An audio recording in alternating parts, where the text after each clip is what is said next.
एक बार की बात है, एक बहुत ही अच्छे और धर्मप्रिय राजा थे। उनका नाम था राजा इंद्रद्युम्न। वो भगवान विष्णु के इतने बड़े भक्त थे कि दिनरात बस उनकी भक्ति में लीन रहते। पर उनके मन में एक बात थी, काश मैं भगवान विष्णु के उस दिव्य रूप के दर्शन कर पाता जो सबसे सुंदर और अद्भुत हो।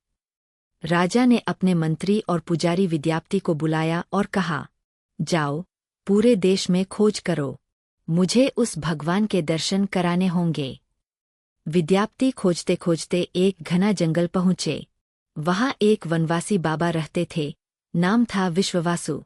बाबा हर रात छुपकर एक चमत्कारी भगवान नीलमाधव की पूजा करते थे।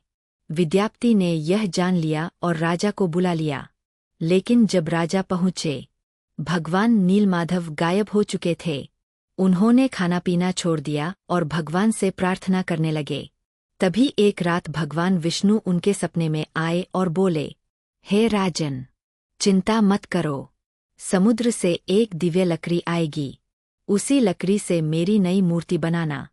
मैं उसी रूप में तुम्हारे साथ रहूंगा। अगली सुबह सच में समुद्र से एक बड़ी लकड़ी का लट्ठा बहकर आया। वो लकड़ी कोई साधारण नहीं थी। उस पर शंख, चक्र, गदा और कमल के चिन्ह थे। राजा खुशी से झूम उठे। उन्होंने सब तैयारी कर ली कि अब भगवान की मूर्ति बनेगी।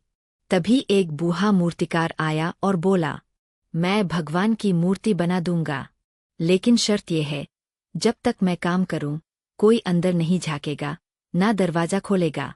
राजा ने हाँ कह दी।